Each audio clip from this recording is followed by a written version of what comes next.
నమస్తే, welcome to our channel. నేను సౌజన్య. జగన్మోహన్ రెడ్డి ఆంధ్రప్రదేశ్ ఆభద్ర ముఖ్యమంత్రి. ఆయన ఏవైనా అంటే రియాక్షన్ ఎలా ఉంటుంది అని అంటే ఎలా ఉంటుంది అనేది జేపీఎస్లో చూపించారు అని అన్నారు. ఎవరికి? అమెరికా ఎన్ఆర్ఐ లోకేష్కి. సో మరి ఇప్పుడు రియాక్షన్ తీసుకున్నటువంటి లోకేష్ పరిస్థితి ఎలా ఉంది, ఆయన ఎక్కడున్నాడు? ఈ అంశానికి సంబంధించి మనతో మాట్లాడడానికి, వారి విశ్లేషణని మనతో పంచుకోవడానికి ఈరోజు మనతో పాటు ఉన్నారు senior journalist, senior political analyst C S Rao garu ఉన్నారు. వారితో మాట్లాడదాం. నమస్తే రావు గారు. నమస్తే. జగన్మోహన్ రెడ్డిని ఏమన్నా అంటే రియాక్షన్ అనేది జేపీఎస్ నుంచి, అదే మీరు చెప్తూ ఉంటారు కదా, జగన్ పోలీస్ సర్వీస్ వాళ్ళ దగ్గర నుంచి వస్తుంది అంటున్నారు. అది రుచి చూసిందేమో ప్రజెంట్ ఈయన అమెరికా ఎన్ఆర్ఐ లోకేష్. మరి ఇప్పుడు ఆ రియాక్షన్ తీసుకున్నటువంటి లోకేష్ పరిస్థితి ఏంటి, ఆయన ఎక్కడున్నాడు, ఎలా ఉన్నాడు? ఇప్పుడు ఇతర దేశాల్లో ఉండేటువంటి వాళ్ళకి కానీ లేదా ఇతర ప్రాంతాల్లో ఉండేటువంటి వాళ్ళకి కానీ ఆంధ్రప్రదేశ్లో సిట్యుయేషన్ ఏంటి అనేది పూర్తిగా అవగాహన ఉండదు.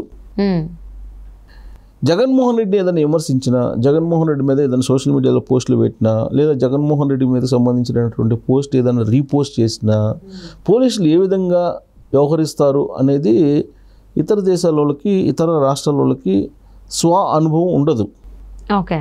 బహుశా అందుకేనేమో అమెరికా నుంచి వచ్చినటువంటి డాక్టర్ లోకేష్ జగన్మోహన్ రెడ్డి గురించి ప్రైవేట్ ఛానల్స్లో చాలా అంశాలు మాట్లాడారు. ఆయన అంశాలు మాట్లాడడంతో పాటు అసలు జగన్మోహన్ రెడ్డి ప్రపంచవ్యాప్తంగా ఎంత బలమైన నెట్వర్క్ని కలిగి ఉన్నాడని చెప్తూ underworld don Dawood Ibrahim network ఎంత ఉందో అంత బలమైనటువంటి నెట్వర్క్ ఇతనికి ఉంది అని చెప్పి ఆయన చేసినటువంటి ప్రధానమైనటువంటి కామెంట్ కదా, ఆరోపణ. మనం ఆరోపణ అంటున్నాం, కానీ ఆయన ఏమంటున్నాడు తెలుసా? నా దగ్గర ఆధారాలు ఉన్నాయి అంటున్నాడు. తన దగ్గర ఆధారాలు ఉన్నాయని చెప్తున్నాడు ఆయన.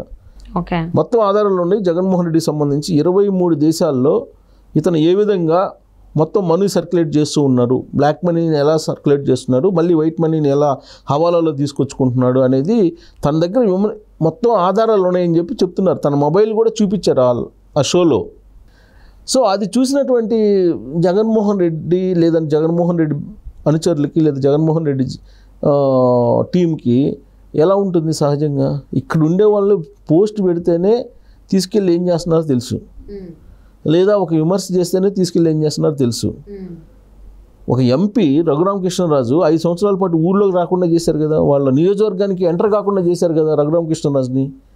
రఘురామకృష్ణరాజు అంటే చిన్న వ్యక్తి అని కాదు కదా. ఒక ఎంపీ, ఆర్థికంగా స్థితిమంతుడు, బలమైనటువంటి సంబంధాలు కలిగినటువంటి పొలిటీషియను, ప్లస్ న్యాయపరంగా పోరాటానికి అవసరమైన హంగు హార్బాటాలన్నీ ఉన్నటువంటి నేత, ఎంతో కొంత బీజేపీ అగ్రనేతలతో పరిచయం ఉన్నటువంటి లీడరు.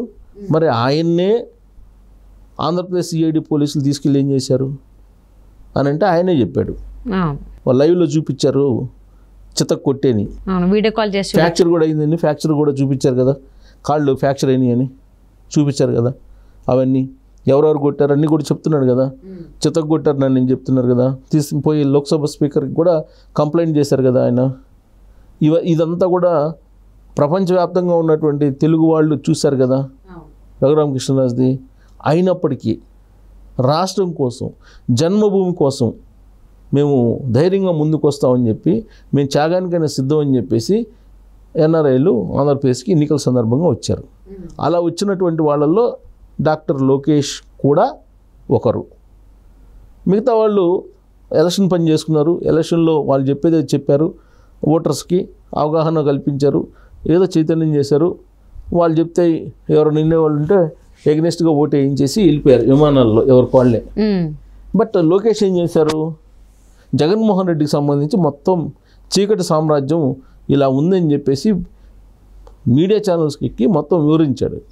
ఆయన వివరించింది కనుక వింటే జగన్మోహన్ రెడ్డి అనేవాడు చాలా డేంజరు, ఇతను పెద్ద ఆర్థిక ఉగ్రవాది, ప్రపంచవ్యాప్తంగా ఇంత దారుణమైనటువంటి విషయాలు చేస్తున్నారా అనేటువంటి అనుమానం కలుగుతుంది అతను చెప్పేది వింటే. పైగానే అతను ఎవిడెన్స్లు ఉన్నాయి తన దగ్గర అని చెప్తున్నాడు ఆయన. తన దగ్గర ఎవిడెన్స్లు ఉన్నాయని చెప్తున్నాడు ఆయన. అది వింటే కనుక నమ్మటానికి అవకాశం ఉంటుంది, నమ్మేలాగా చెప్తున్నాడు ఆయన. అది నిజమా అబద్ధం అనేది దర్యాప్తు సంస్థలు చేయాలి. పైగా ఆయన ఏం చెప్తున్నాడు? మీరు రాండి నేను ఇస్తాను ఎవిడెన్స్లు అని చెప్పి సిబిఐకి, ఈడీకి చెప్తున్నారు. ప్లస్ వైఎస్ఆర్ కాంగ్రెస్ పార్టీ వాళ్ళకి డైరెక్ట్గా ఛాలెంజ్ చేస్తున్నాడు. మీరు వస్తే నేను డిబేట్కైనా సిద్ధము, నేను ఆల్రెడీ తను కేసు వేసినట్టు కూడా చెప్తున్నాడు. తను అమెరికాలో కేసు వేసానని చెప్తున్నాడు. ఒకవేళ అమెరికా కనుక వెళ్తే జగన్మోహన్ రెడ్డి అక్కడ అరెస్ట్ చేస్తారు, మళ్ళీ అమెరికా నుంచి తిరిగి రానివ్వరు, అక్కడ జైల్లో వేసేస్తారని చెప్పాడు ఆయన. ఆల్రెడీ కేసు వేసినట్టు కూడా చెప్తున్నాడు ఆయన లోకేష్. సో ఇన్ని ఆరోపణలు చేసిన తర్వాత అంతటితో కామ్గా లేడు ఆయన. ఆయన ఏం చేశాడంటే 17వ తారీఖున లండన్ వెళ్తున్నాడు జగన్మోహన్ రెడ్డి. కాబట్టి 17వ తారీఖున అందరూ గన్నవరం ఎయిర్పోర్ట్కి రండి, నేను కూడా వస్తున్నాను, మనందరం కలిసి జగన్మోహన్ రెడ్డిని అడ్డుకుందాం, నిలదీద్దాం, విమానానికి అడ్డుపడదాము, ఒకవేళ మీరు లండన్ వెళ్ళిపోతే మళ్ళీ తిరిగి రాడు అతను అని చెప్పి ఆయన ఇచ్చినటువంటి పిలుపు, లోకేష్ ఇచ్చినటువంటి పిలుపు. సరే, ఆయన ఇచ్చినటువంటి పిలుపు మేరకు ఎవరు రాలేదు, కానీ జనాలు ఆయన మాత్రం వెళ్ళాడు గన్నవరం ఎయిర్పోర్ట్కి. వెళ్ళి ఆయన అడ్డుకునేటువంటి ప్రయత్నం చేశాడా లేదా అంటే ఆయన ఏం అడ్డుకునే ప్రయత్నం చేయలే.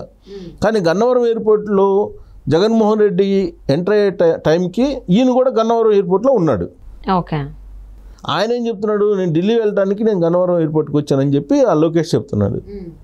కాకపోతే అంతకుముందు మీడియాలో అనౌన్స్ చేసిన దాని ప్రకారం జగన్మోహన్ రెడ్డిని అడ్డుకోవడానికి ఇతను వచ్చాడని చెప్పి పోలీసులు ఫీల్ అయ్యారు. సో దీంతో అతన్ని తమదైనటువంటి శైలిలో జగన్మోహన్ రెడ్డి జేపీఎస్లు కొంతమంది తనదైనటువంటి శైలిలో తీసుకెళ్ళిపోయి మరి ఏం చేశారనంటే రఘురామకృష్ణరాజు క్లియర్గా చెప్పాడు కదా, సేమ్ అలానే చేశారనేది లోకేష్ చెప్తున్నాడు. లోకేష్ ఏం చెప్తున్నాడు, ఇప్పుడు ఎవరో ఒక 20 మంది వచ్చారు, వాళ్ళు పోలీసులో కాదో కూడా తెలియట్లేదు, తన్ని తీసుకెళ్ళిపోయారు. ఒక ఎస్ఐ పేరు మాత్రం ఉంది, ప్రసాద్ అని అతను. జనరల్గా పోలీసులు అయితే డ్రెస్ ఉంటుంది, డ్రెస్ మీద నేమ్స్ ఉంటాయి, నేమ్స్ లేవు, అసలు వాళ్ళు సివిల్ డ్రెస్లో ఉన్నారు, వాళ్ళు పోలీసులా కాదో తెలియదు, మొత్తానికి తీసుకెళ్ళి బాగా కొట్టారు, తన ఛాతి నొప్పి ఉంది, హాస్పిటల్కి తీసుకెళ్ళండి, నేను ప్రాణాపాయ స్థితిలో ఉన్నానని చెప్పి వేడుకున్నా కానీ వాళ్ళు వదలలేదు. లాస్ట్కి చితక కొట్టి ఒక చిన్న హాస్పిటల్లో కేర్ అండ్ క్యూర్ అనేటువంటి ఒక హాస్పిటల్లో వేశారు. సో కాబట్టి నన్ను రక్షించండి అని చెప్పి మీడియాకి ఫోన్ చేస్తున్నాడు ఇప్పుడు. ఓకే. సో నన్ను రక్షించండి, ఇలా వచ్చారు, కొట్టారు, తన దగ్గర ఉన్నటువంటి ఐఫోన్ తీసేసుకున్నారు. ఆ ఐఫోన్లో జగన్మోహన్ రెడ్డికి సంబంధించినటువంటి ఈ చీకటి సామ్రాజ్యానికి సంబంధించిన ఆధారాలు ఉన్నాయి. ఆ ఆధారాలు మొత్తాన్ని వాళ్ళు తీసుకుంటున్నారు. తన ఐఫోన్ కూడా తీసుకున్నారు, తన దగ్గర ఉండేటువంటి డబ్బుని తీసుకున్నారు, తన దగ్గర ఉండేటువంటి కొన్ని వస్తువులను కూడా తీసుకున్నారు వాళ్ళు అన్నోన్ పర్సన్స్ అని చెప్పి ఆయన హాస్పిటల్లో ఉండి మీడియాకి చెప్తున్నారు. మరి ఆయన కేసు పెట్టాల. కాకపోతే అతను America citizen, green card holder, America citizen. అందుకని ఆయన ఏం చేస్తున్నాడు, అమెరికన్ ఎంబసీకి కంప్లైంట్ చేస్తున్నాడు. అమెరికన్ ఎంబసీకి కంప్లైంట్ చేసి అమెరికన్ ఎంబసీకి చేస్తే కనుక వాళ్ళు ఎంటర్ అయ్యి వాళ్ళు కేసు పెట్టే అవకాశం ఉంది. ఇది బలమైనటువంటి కేసుగా టర్న్ అయ్యేటువంటి అవకాశం అయితే ఉంది. ఎందుకంటే అమెరికన్ సిటిజన్ అతను, అమెరికన్ సిటిజన్ కాబట్టి అమెరికా సిటిజన్ మీద ఏ దేశంలో అయినా సరే ఇలాంటివి చేస్తే కనుక చాలా సీరియస్గా తీసుకుంటుంది అమెరికా. కాబట్టి అది కేసు తీసుకొని అమెరికన్ ఎంబసీ కనుక ఇన్వాల్వ్ అయ్యి ఇతను రక్షించేటువంటి ప్రయత్నం చేస్తే ఇప్పుడు జేపీసీలకు జగన్ పోలీస్ సర్వీస్కి కొంత ఇబ్బంది కలిగేటువంటి అవకాశం ఉంది. పై ఇంత జరుగుతుంటే ఎలక్షన్ కమిషన్ ఆధ్వర్యంలో ఉంది పోలీస్ యంత్రాంగం మొత్తం. కానీ ఇప్పుడు వచ్చిన వాళ్ళు అతను చెప్తున్నట్టు, లోకేష్ చెప్తున్నట్టు ప్రైవేట్ వ్యక్తుల పోలీస్ వ్యక్తుల అనేది చూడాలి. అది ఇంకా బయట రాలా. ఇప్పుడు ఆల్రెడీ సీసీ కెమెరాలు అన్నీ ఉంటాయి, వాటన్నిటి చెక్ చేయాలి. ఇప్పుడు అతను కంప్లైంట్ చేస్తే కనుక డెఫినెట్గా అమెరికన్ ఎంబసీ ఎంటర్ అవుతుంది, డెఫినెట్గా ఎంక్వైరీ అయితే జరుగుతుంది. మరి ఇప్పుడు అతను Lokesh hospital cure and care హాస్పిటల్లో ఉన్నానని చెప్తున్నాడు, కేర్ అండ్ క్యూర్ హాస్పిటల్లో ఉన్నానని చెప్తున్నాడు ఆయన. సో ఆయన మరి ఆ ఫోన్లు ఎవరు లాక్కెళ్ళారు, ఐఫోను, దాంట్లో ఉన్న ఎవిడెన్స్లు ఏంటి, ఇవన్నీ కూడా అతను చెప్పాలి బయటకు వచ్చి. సో అతను చెప్తే కానీ ఇప్పుడు బయటపడదు. తనకి ఏపీ సీఎం జగన్మోహన్ రెడ్డి పైన ఏమైనా ఆరోపణలు చేసిన, ఏమైనా కామెంట్ చేసినా జేపీఎస్లో అయితే డైరెక్ట్గా వచ్చేస్తారని అయితే అర్థమవుతుంది. సో అదే అమెరికా ఎన్ఆర్ఐ డాక్టర్ లోకేష్ పరిస్థితి చూస్తే అర్థమవుతుంది, మరొకసారి నిరూపితమైంది. అక్కడ ఆరోపణలు చేస్తే ఏమవుతుంది అని. మరి ఆయన తిరిగి రియాక్షన్ ఏ విధంగా ఇస్తాడు, ఎందుకంటే ఆయన ఎన్ఆర్ఐ కాబట్టి. సో చూద్దాం ఏం జరుగుతుంది ఏంటి అనేది. థ్యాంక్ యూ సో మచ్ రావు గారు. Thank you.